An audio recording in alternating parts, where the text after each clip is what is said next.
Now, I'm going to show you something that I use for myself personally that does the job. It's much quicker. All it really requires is a last chance bow press. I'm going to start pressing the arrow. So, press up and out. Okay, cool. Spin it. It's pressing up. Cool, let's spin it. Pressing left. Pressing down. Pressing right. Pressing up. Awesome. Now what I like to do is, I get it where it's pressing straight up after testing all 4 locations. And then I'm going to take a Sharpie and I'm just going to mark the top side of the arrow right behind the label. It's usually a good place to put that. The reason why I do it behind the label is because I'm going to cut my arrow from both ends. So if I do it by the nock, it's not going to count. I'm going to cut it off. So full length also because you only have so much press room. If you cut them and then try to do it and it's too short, then you might run into some problems there. Awesome. So I want to repeat this process on all the arrows and then go from there. Let's go ahead and get the saw set up. Move everything out of the way. Get the old D cut out. Plug this in, cords out of the way, cut a couple inches off the back, about that much. That's what I'm going to do first. So just adjust to a good spot. It should be good. Might not want to be too haphazard with this process. Just kind of lay the arrow in the middle. We want to go 1/4 inch longer than this, so let's cut maybe at least an inch, right? That's good. So that's 2 inches. 2 inches off the back. That'll put me at, what, 31 3/16 right here. Yeah, we're going to tighten this down. Cut all the backs off. Saw is set to those X27s, so the blade's coming out, so that's going to be really good. Very clean cut. You don't want any, tiny little carbon circles peeling off. I've done that. You don't want to do that. Let's go ahead and get started.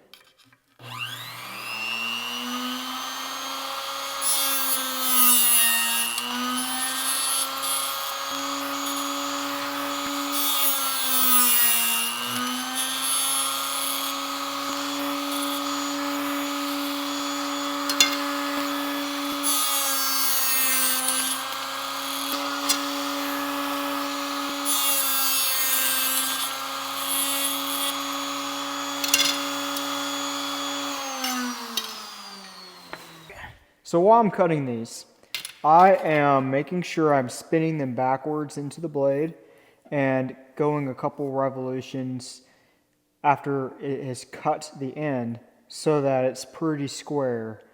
I'm going to hold it against the receiver, and just feel the edges with my finger and make sure it feels pretty square. If you feel a bump, put it back in there and spin it through again, and it should feel pretty square. But if it's not perfect, that's okay. Just use your squaring tool and you should be fine. So now let's move ahead to the front side. Not bad. So I want to take this arrow, move this forward. We have no bushing, so that's good to know. I want to go 1/4 inch longer or so. Right there. Something like that. That puts me at 27 3/4 on my saw. So 27 3/4 inch arrow. That sounds about right. I should be at like 27.5 generally on that. But let's go ahead and get the fronts.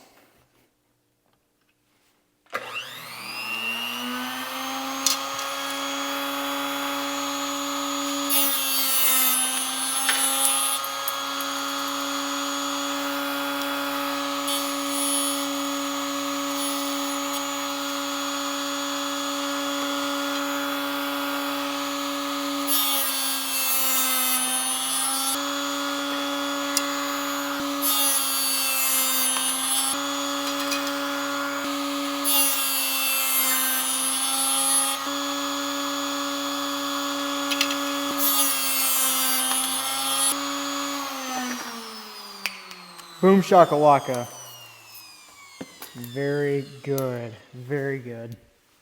If you don't already build your own arrows and you really want to increase your level of competition when it comes to, doing all of your tournament stuff, build your own arrows. Try it.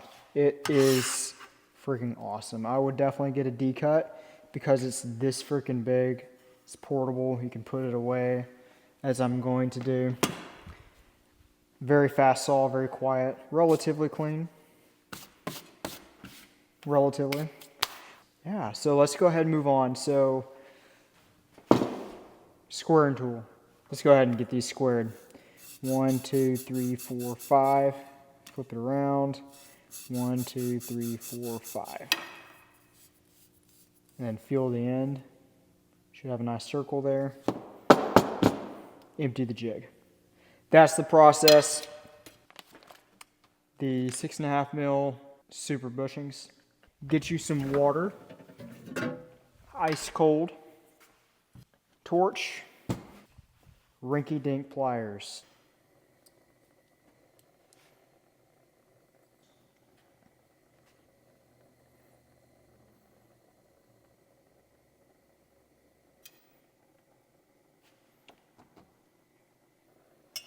Okay, so I've taken 3 arrows out. I'm going to go ahead and put 140 grain points in.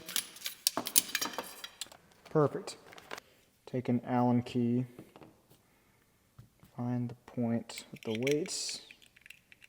And we're going to put a little bit of red Loctite.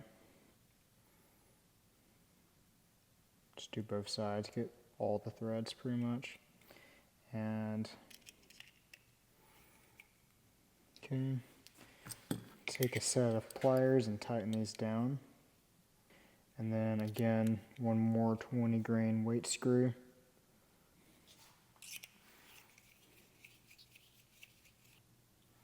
That's tight. It's good.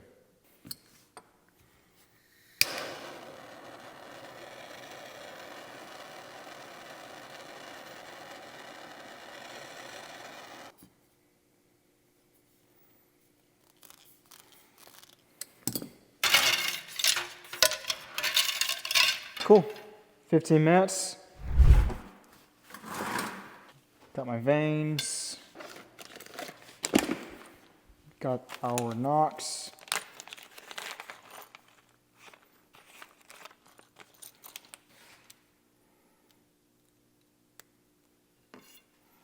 Line these up with our plus sign.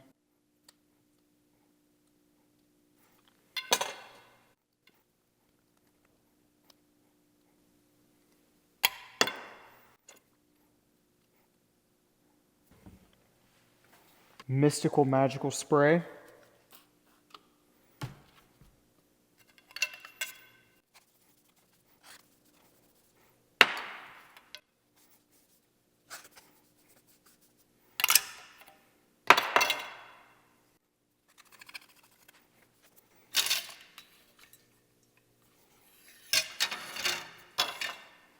Top it off with some water and dry it off.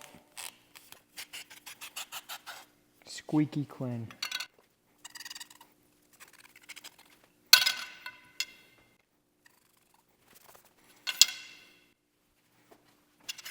Very cool.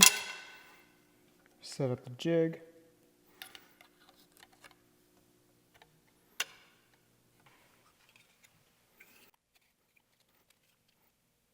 I'm going to move these up 1 tick mark just to see if it has better pressing power on the shaft. We don't want the clamp sliding off the side, that's for sure.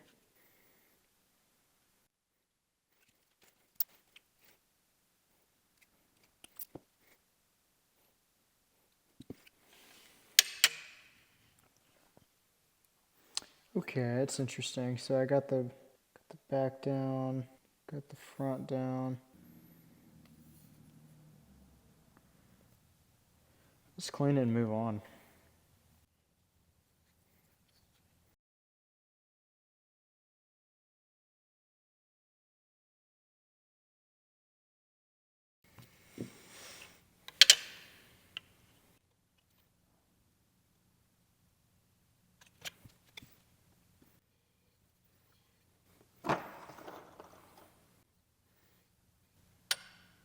And this side had no glue, maybe just a little bit.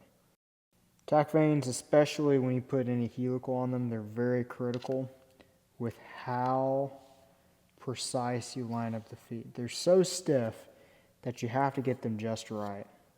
And that's the sacrifice I'm willing to pay to getting an ultra stiff vane. I really want to make sure that I have a very stiff vane, but you have to make sure the jig is just right to get them to work. You have to be very patient with the process. Tack vanes are very difficult to fletch compared to most vanes. You can't just clamp it on and expect it to stick. You have to make sure the alignment of the jig is very good.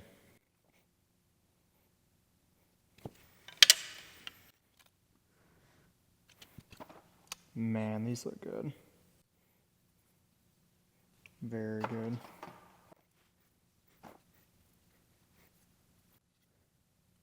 This is a very nice arrow build. Massive amount of helical. That seems a little bit more than my X27s. Good stuff. Love the point weights.